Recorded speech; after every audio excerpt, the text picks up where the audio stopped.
Would you spend $100 on something you thought was only worth 50 bucks? Probably not.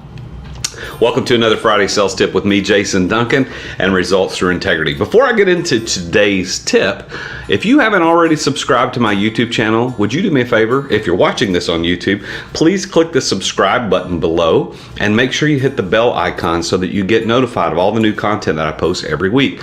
I post videos every Friday called a Friday Sales Tip that goes over just a little tip, 4 or 5 minutes about how to be a better salesperson. And I also have a series that I'm doing on the 7 habits of highly effective people.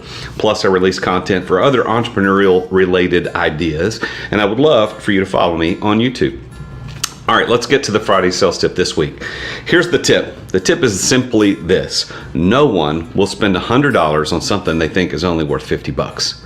Now, you can substitute those numbers for anything. If you're a real estate agent, nobody's going to pay $500,000 for a house they only think is worth $400. If you're a car salesman, nobody's going to pay $50,000 for a car they think is only worth $30. If you're selling any other consumer good, nobody's going to pay a higher amount than they think that it is worth.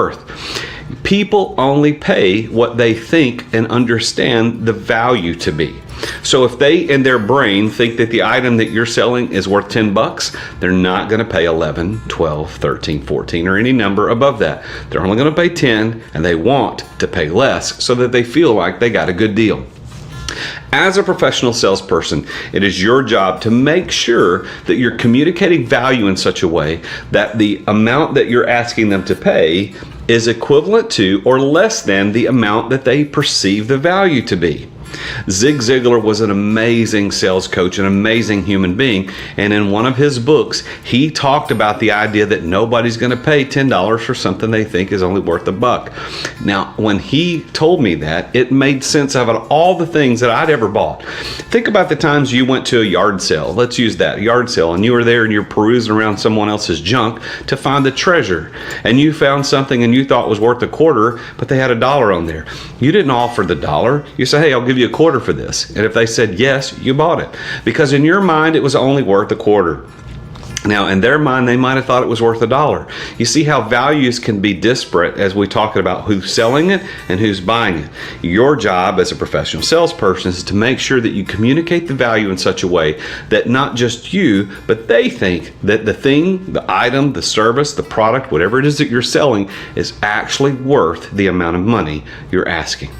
So the next time you set your sales pitch up, make sure that the value that you're communicating communicates enough value to equal the price that you're asking. And while I know that this sales tip for many of you think, wait, that's like sales 101, we learned this in kindergarten. I understand, but you would be amazed at how many people are out there selling things and can't understand for the life of them why people don't buy more from them. And here's why: because they aren't communicating the value.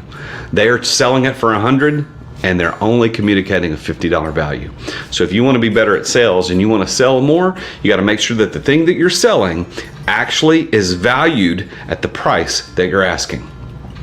Thanks for following these Friday sales tips. You can find me on any of these social media platforms. And I'm going to ask specifically this week, if you're on LinkedIn, please look me up on LinkedIn, send me a message and say, hey, I saw one of your Friday sales tip videos, and I will connect with you. I've got a vast network of people, and if there's anybody that I can introduce you to that'll help you get your business where you want it to go, I want to be the guy to help you get there. Thanks for everything, and I'll see you next week.